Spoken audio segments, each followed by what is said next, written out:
Apa yang diperintah Allah dalam Quran. Kan dalam Quran itu surah apa teh? Kalau Innal Aziz tadi surat Al-Bayyinah, orang kafir. Kalau yang satu lagi Kuntu Turaba surat An-Naba. Jadi ada dua macam yang dibenci oleh anak Adam, tapi yang dibenci tadi sebenarnya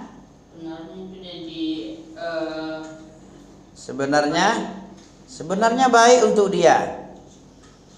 Dua hal yang dibenci, dua macam karakter, dua macam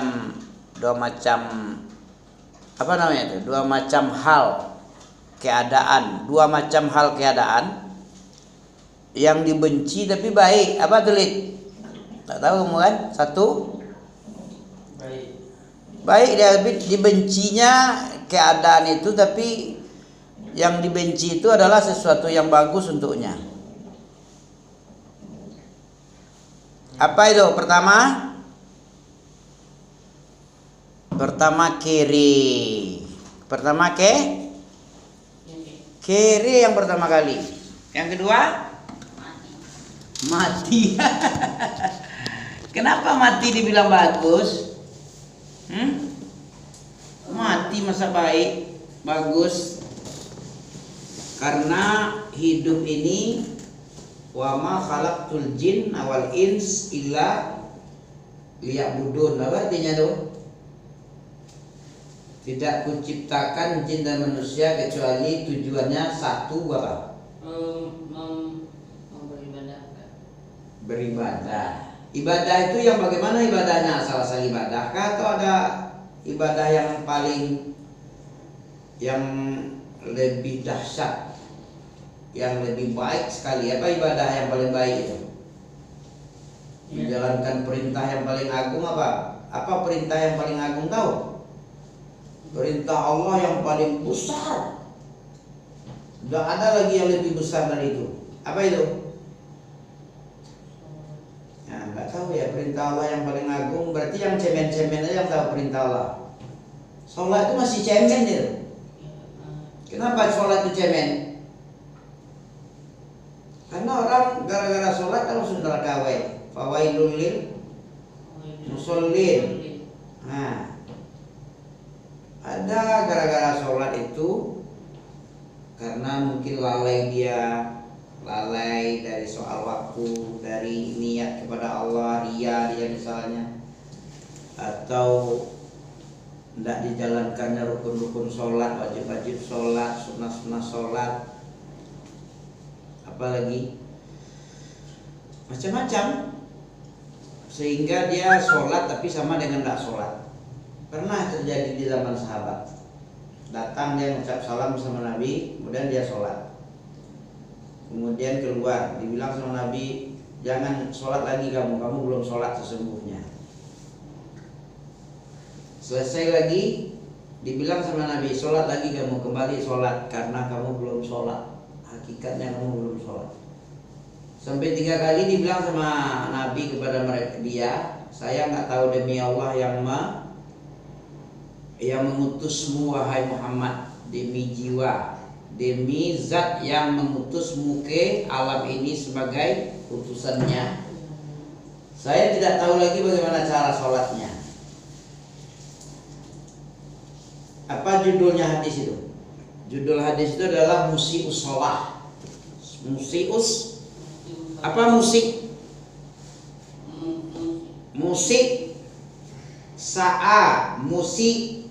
musi'u itu orang yang jelek sholatnya. Kenapa dia jelek sholatnya?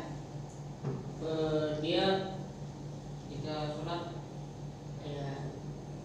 kayak apa? Dalilnya apa? Kalau kita nggak tahu apa kita bilang? Wallahu a'lam. Jangan dipaksa-paksa. Ojo dipokso-pokso. Kalau kita nggak tahu, sahabat Nabi tidak pernah malu dia. Malaikat juga tidak pernah malu. Imam Malik tidak pernah malu. Nabi sendiri tidak pernah malu kalau dia nggak tahu. Apa contohnya Nabi tidak malu ketika ditanya Tidak tahu dia dibilangnya apa? Oh, Mal mas'ulun anha ma mas'ul anha bi'a'lamu minasaili. Artinya tidaklah orang yang ditanya, Nabi ditanya oleh malaikat Jibril tentang kiamat. Ceritakan kepadaku, akhbirni anisa'ah. Ceritakan kepada saya ya Muhammad tentang kiamat itu kapan. Apa jawab Nabi? Nabi nggak tahu ketika itu karena wahyu nggak turun sama dia tentang kiamat dan tidak pernah dikasih tahu oleh Allah kepada siapapun, hatta malaikat. Allah aja yang tahu tentang hari kiamat. Ditanya pula sama Jibril ketika ditanya malaikat Jibril, tutorial apa itu? belajar. Tutorial belajar. Belajar itu didatangi apa mendatangi? Didatangi. Didatangi seperti malaikat. Malaikat diperintah oleh Allah datang kepada Nabi Muhammad belajar. Akhbirni anil Islam, akhbirni anil iman, akhbirni anil ihsan, akhbirni anil sa'ah, akhbirni ala alamatiha. Kalau tidak bisa hari kiamat, tanda-tanda kiamat aja, tanda-tanda kecil, tanda-tanda besar. Apa yang Nabi Muhammad ketika ditanya tentang kapan kiamat datang? Akhbirni anis sa'ah, mata sa'ah. Kapan terjadi kiamat? Apa dibilang? Kalau Nabi nggak tahu apa katanya? Wallahu alam. Wallahu alam. Satu lagi apa kalau yang di dalam hadis Jibril, hadis Arba'in Nawawi ini? Dari Umar bin Khattab ini apa kata Nabi? Ma mas'ul, tidaklah yang ditanya. Mas'ul itu isim maf'ul. Engkau yang bertanya sa'il, wahai Jibril, aku yang ditanya sebagai mas. Tidaklah orang yang ditanya ini, kamu nanya sama saya yang ditanya ini lebih berilmu dari orang yang bertanya. Nah, bagusnya habis kayak gitu. Ada tutorial belajar yang dicontohkan, yang diperankan oleh Jibril sebagai murid, Nabi sebagai guru. Seorang guru ditanya oleh malaikat. Nabi itu kan guru mengajar. Sebenarnya yang mengajar itu Jibril sebenarnya. Cara mengajarnya melalui bertanya. Tutorial belajar Jibril itu bertanya. Ya Muhammad, dah hafal hadis Arba'in yang kedua itu.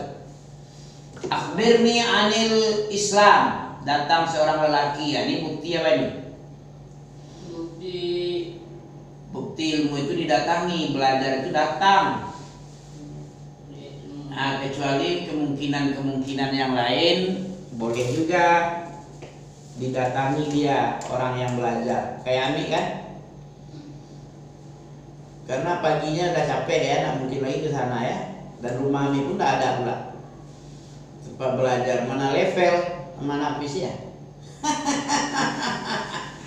Iya kan? Mana level ya kan? Dan Ami pun tidak tega juga mendapat tamu belajar ke depan Ami dalam keadaan berantakan misalnya ya. Ya makanya Ami aja yang datang marilah. Itu karena sebab lain hal itu. Suatu hil lain hal ya. Satu hal lain hil. Ya. Ya boleh saja Ami datang dari pipa air bersih, dari Ibnu Abbas datang ke desa Harapan. Aturannya kalau menurut tutorial belajar, Jibril dari mana asalnya? Jibril dari mana dia? Dari sisi Allah lah, dari aras. Dari 7 lapis langit, terus ada lagi laut di atas langit yang 7 itu. Langit yang ke-7 di atasnya ada laut. Di atas itu baru ada aras. Aras itu di atas air. Air laut itu. Kedalamannya berapa tahu? Sama dari bumi ke langit pertama, 500 tahun perjalanan. Berarti dalam laut juga ya Mas? Dalam lah. Laut Indonesia paling dalam laut di mana? Di mana ya? Laut Banda di Maluku, Arafuru. Pernah ke sana ke Laut Banda? Kalau penyelam Laut Banda ketika peristiwa Ambon, ya di Arafuru. Di Ambon apa namanya? Iha apalah namanya, Arafuru lah pokoknya. Kami pun nggak tahu juga, pokoknya di provinsi Maluku. Itu ada palung laut, dalamnya berapa coba? Ya laut itu kan bukan datar gitu aja. Ada yang kayak gini, ada yang kayak gini, ada yang kayak gini, ada sampai. Berapa paling dalam laut di Indonesia paling dalam? Kalau di dunia nggak tahu nih. Kalau yang paling dalam itu Laut Banda. Masih pelajaran SD itu. Berapa dalam cuman? 8 kilo nyo, 8.000 meter. Berarti ini yang pada ini yang Palung Mariana tuh. Berapa dalamnya? Ada berapa waktu ya? 10.000. 10.000. Berarti kurang dari Laut Banda. Laut Banda 8.000 cuman. Laut Banda itu 8.000 meter, berarti 8 kilo ke bawahnya. Berapa dari sini ke mana itu? Dari sini mana ya? Ya dari sini ke Kulim aja nggak nyampe ke 8 kilo, berapa jarak? Kalau ke Simpang Puncak tuh jauh tuh. Kilometer 18 itu. 18 meter. Ya 18 kilo, 18.000 meter itu. Nggak sampai ke puncak pun. Laut yang paling dalam berapa lamanya tuh? 1 jam nyampe ya perjalanannya. Berapa itu? Taruhlah 1 hari aja kita bilang. Ini laut yang di atas langit itu 500 tahun. Jalan kita ke atas, jalan terus, baru nyampe 500 tahun lagi. Bumi ini pun dari bumi ke langit pertama itu 500 tahun juga.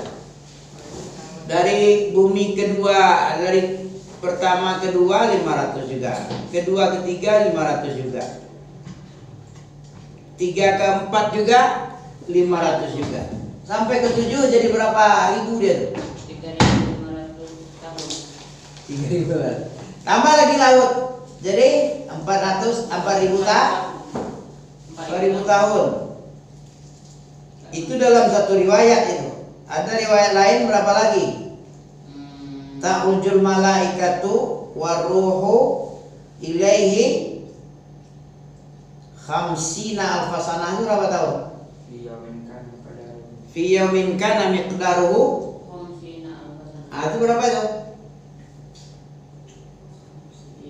Khamsina alfa, 50.000 tahun. Kalau tadi berapa cuman? 4.000 tahun cuman. Ya. Bumi pertama, langit pertama, dari bumi ke langit pertama 500, pertama kedua 500, kedua ketiga 500, 3 keempat 500, 4 kelima 500, 5 keenam 500 lagi, 6 ke 7 500 lagi, 7 ke dasar di atas laut 500 lagi, berarti 8 kali 500 4.000. Ini 4.000 ini yang paling cepat, ini yang 4.000. Dalam ayat Al-Ma'arij 50.000, bukan 4.000 lagi, 50. Berarti satu hari malaikat itu, malaikat Jibril terbang ke Aras itu, tempat Allah di sisi Allah, memakan waktu berapa?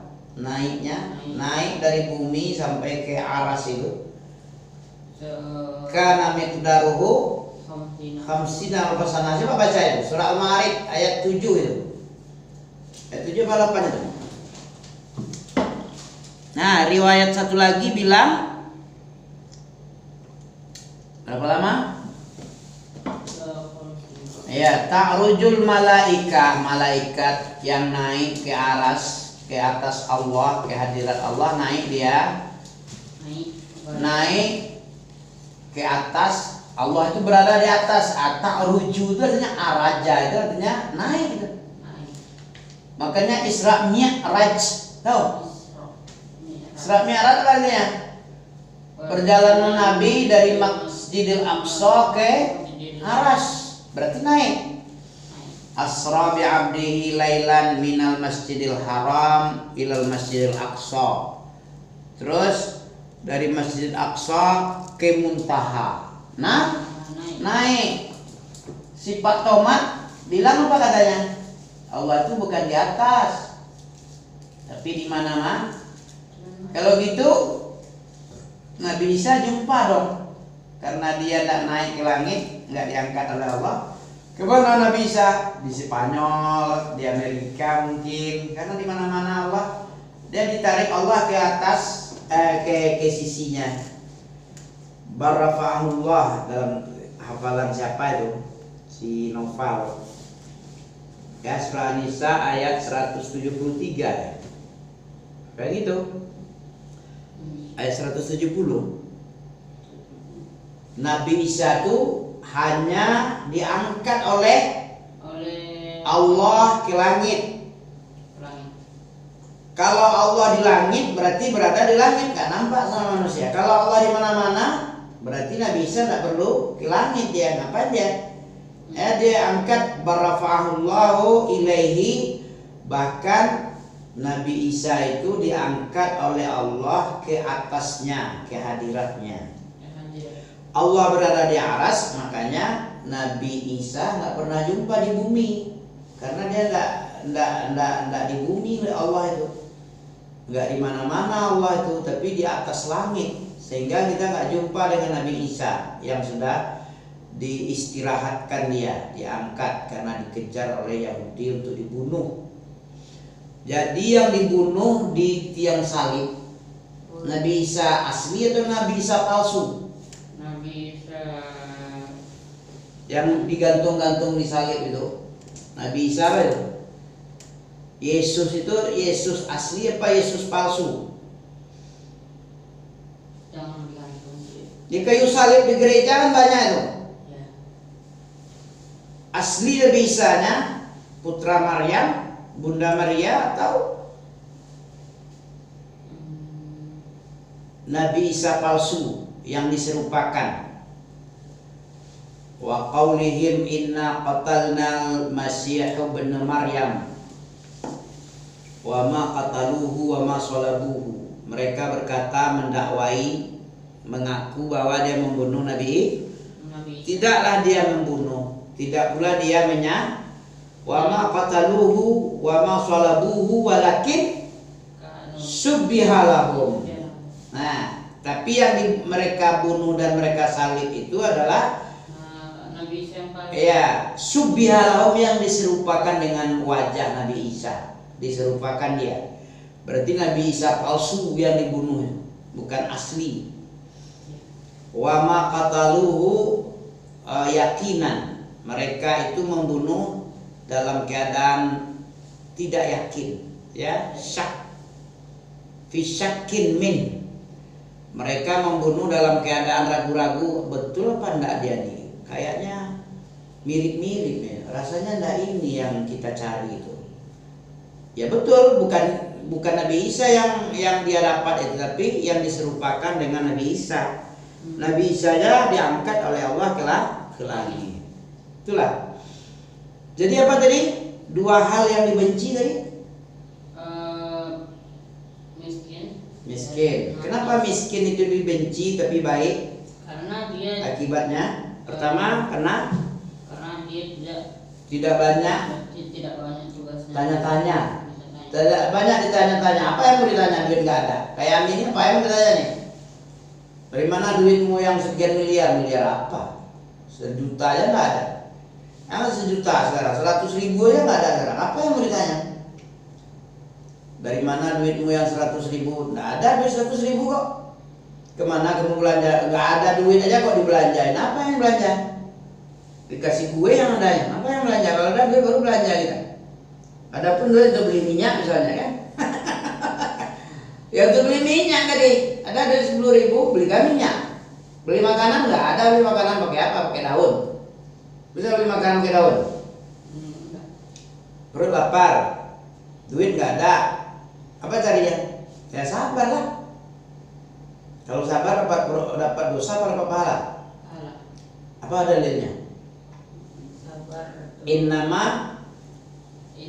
Innama yuwaffas sabiruna ajrahum Innama yuwaffas sabiruna ajrahum ajrahum bighairi hisab. Hanya saja balasan orang-orang sabar itu pahalanya adalah surga tanpa hisab. tanpa hisab. Iya, tidak ada hisab lagi. Nggak ditanya-tanya, nggak ditakar-takar lagi. Pokoknya blok seluruhnya dikasih. Kebaikan yang bagus tanpa pertimbangan lagi. Pokoknya udah asal puas, asal senang udah. Nggak ada, dikasih seluruhnya. Nggak ditakar-takar lagi tanpa hisab. Nah ini innama yuwaffas sabiruna ajrahum bighairi hisab, surah Zumar itu. Ya. Jadi enak gak punya sabar dalam hidup ini? Enak sekali lah. Pertama nggak ditanya-tanya. Yang kedua dia duluan masuk surga ketimbang orang kaya. Dia sudah 500 tahun tidur-tidur enak, makan-makan enak dalam surga. Orang kaya masih ditanya-tanyain dia, jabatannya lagi ditanya lagi, kepemimpinannya ditanya pula lagi, tanggung jawabnya ditanya-tanya lagi, hartanya dari mana didapat, ilmunya kemana diamalkan, hidupnya kemana, masa mudanya di mana, habisnya. Banyak pertanyaan itu. La tazalu qadamu ibni Adam hatta yus'al an arba'. Tidak akan bergeser lewat lepas, tidak akan bergeser kaki telapak anak Adam sampai dia ditanya. Apa yang ditanya dia? Tentang 4 masalah. Tentang ilmunya, tentang apa lagi?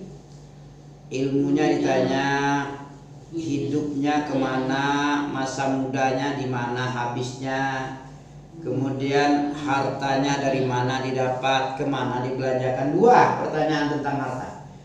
Dari mananya, kemananya, depan belakang. Ya. Yang kedua, yang dibenci oleh manusia sesungguhnya bagus itu yang dibenci tadi. Yang dia benci itu sebenarnya bagus. Apa tadi? Mati. Hidup itu ya kan itu. Hidup itu untuk ibadah. Terus dipakainya untuk selain ibadah. Ibadah yang paling agung itu tauhid. Beribadah bagaimanapun banyaknya tidak disebut ibadah kecuali bersama tauhid dia. Makanya belajar tauhid baru bisa dikatakan ibadah. Kalau ibadah tanpa tauhid namanya ibadah syirik. Ibadah bersyirik. Ada ibadah dibagi-bagi sama Allah lain, kepada Tuhan lain. Nah boleh. Ibadah itu untuk Allah, la yusyriku bihi syai'. Ya. Innama ilahukum ilahun wahid. Hanya saja Tuhanmu itu Tuhan yang satu. An ya'budullah wajtanibut taghut. An ya'budullah wa la tusyriku bihi syai'. Ya, itu. Tapi kalau enggak nanti menyesal ya. Kuntu turaba. Bagus aku masuk kubur jadi tanah lagi. Kata orang kafir itu. Kata orang Islam yang tidak bertauhid gitu juga. Orang syirik, orang riya, ya tidak diterima amalannya masuk neraka. Mana orang syirik dalilnya masuk neraka? Amalannya dihapus. Surah Az-Zumar juga itu 65. Walaqad uhiya. Coba tengok.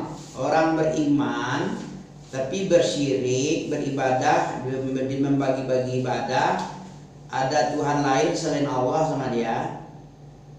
Ibadah itu hanya untuk Allah, tapi ada lagi untuk yang lain selain Allah.